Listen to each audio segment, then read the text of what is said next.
first word is gorgeous. You can use the word gorgeous instead of very beautiful. In example, this flower is gorgeous. The second word is fearful. You can use the word fearful instead of very afraid. In example, after I saw the horror movie last night, I was fearful. The third one is terrible. You can use the word terrible instead of very bad.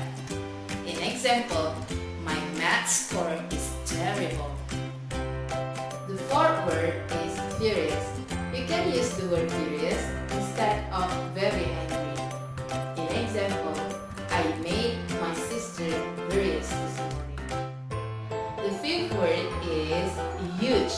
You can use the word huge instead of very big.